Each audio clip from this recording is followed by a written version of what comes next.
So someone has to get in. Obviously, being the carry, he has that ability to farm it the quickest in this series. 33 instantly chooses to go for Lotus Orb after he saw that urn on Ember Spirit. So he initially wanted to go for Yule Scepter.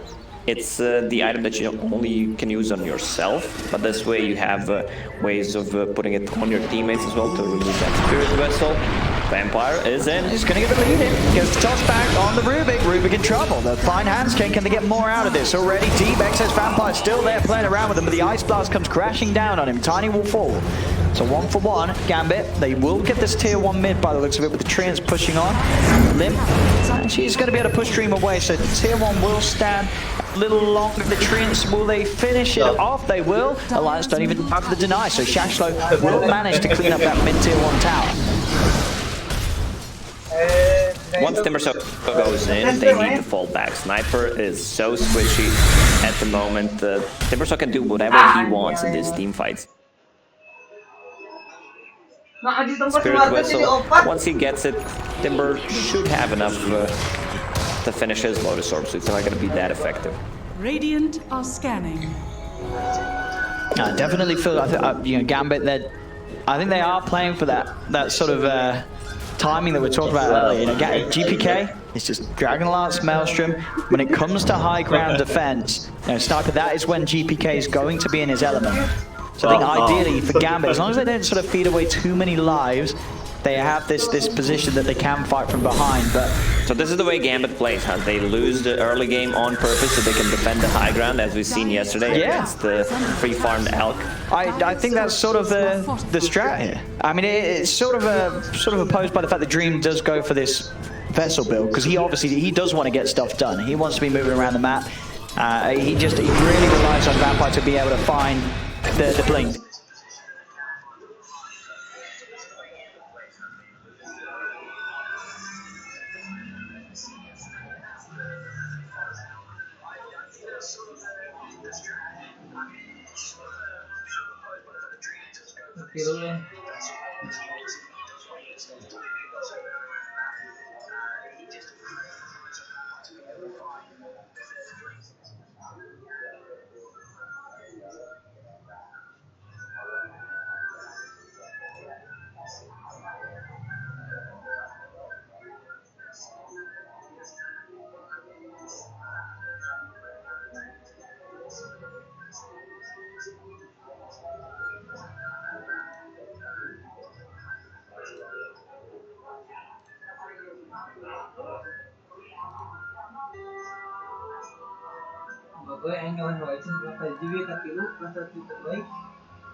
We still haven't seen that Prophet ulti, or am I wrong?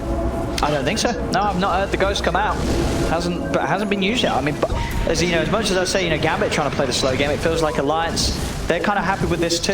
And to your point, you know, you said at the start, it's not like Alliance's heroes don't scale. If anything, you can make an argue for across the board them scaling better than Gambit's. Both these teams have Philosopher's Stone. I see Imp. Here comes Initiation, but they need to fall back. Ready. They get the toss. Falling very low with the Maledict. He will.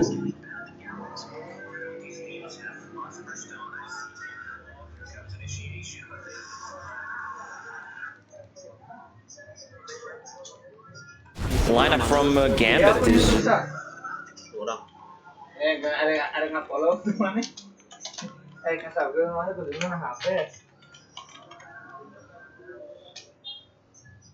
Items, both of these cores benefit a lot from it. Oh, definitely all hitting their timings on Gambit.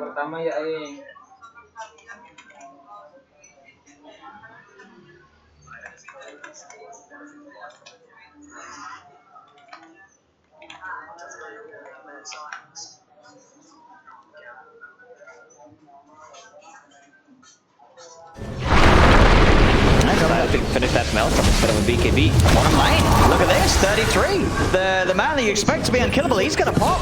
They've got him. I mean, Gambit, they are playing this very safe and very smart. And in the same area down bottom, they kill Nico Baby. And then a minute later, they're able to kill off 33. So Alliance's heroes, maybe not quite as invincible as the players are trying to utilize them to. You know that 33 down there, he doesn't expect to be killed. But Gambit, they just straight up blow him up.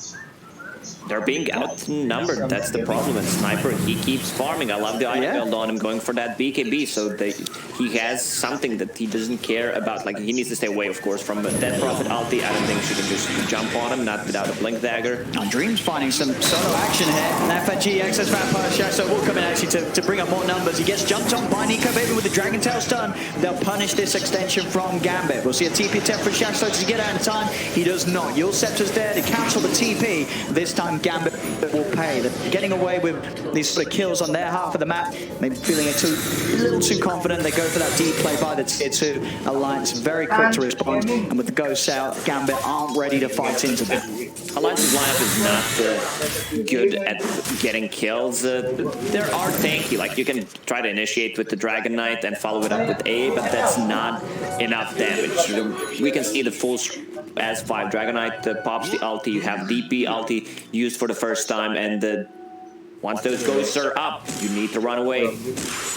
Yeah, so that little bit of a lead that Gambit was starting to build with the way they were farming and making sure they didn't throw lives away does get shut down there.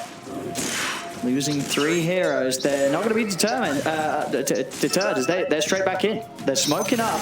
They're looking for the Roshan opportunity as they go in. Shasho's got the Solar Crest done, so they do it pretty quickly. GPK, as you said, that BKB is complete, so he feels very safe. And Alliance, they're not going to be aware of this. This is going to go down far too quickly. And Gambit, they'll get away with this Roshan play. Very nicely done. Long cooldowns, it will connect, but it doesn't matter at this point. They can't take a fight if Dragon Knight does not have ulti, if DP ulti is not ready, so they need to stay away from Roche. GPK will get that Aegis. I mean, GPK, he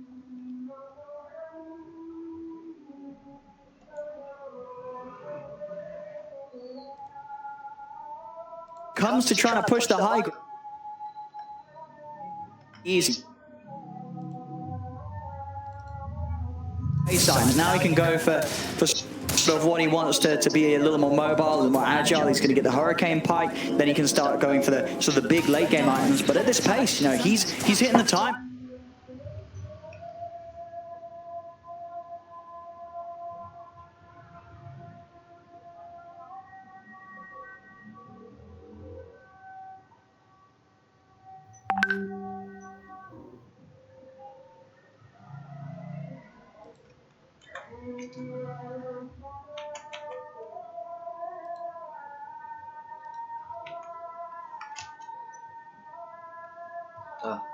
Behind him, 33 trying to bait some action. There's the jump. Nico Baby finds the connection onto Excess Vampire. They'll take Tiny out. Tiny will be left behind as the rest of Gambit. They don't want to try and fight this.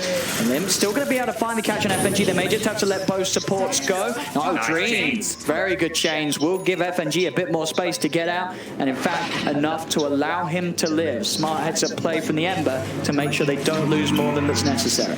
And the Alliance is going to defend the towers. That Prophet TP's bottom. Oh, can they take this one? It's a big kill. It's Nico Baby and Lim together. They have the outpost TP too. They do. Backups in from 33. Timber chains across to cut him down. Again, Dreams there with the response. Chains to hold 33 back. He's got the Lotus Orb. They don't want to commit onto that anymore. Gambit will retreat. GPK just focused on making sure that his game doesn't get knocked down at this point. He's had such a beautiful opening to this first 23 minutes. He's had complete free farm and more. He does not want to feed it away. He's keeping it smart and sensible on the Sniper.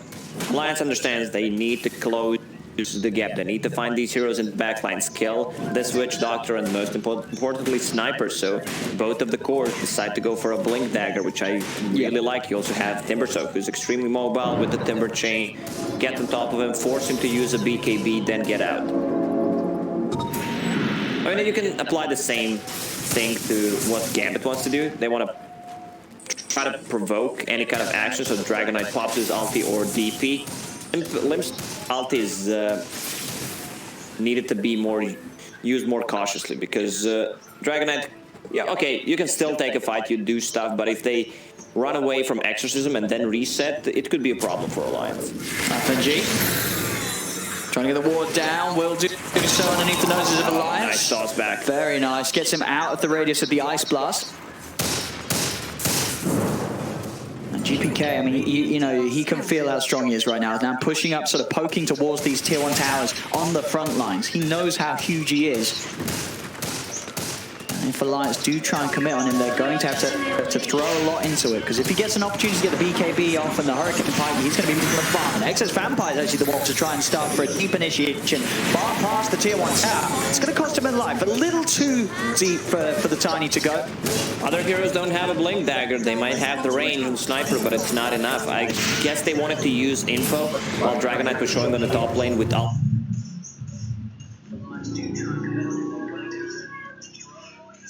Nobody can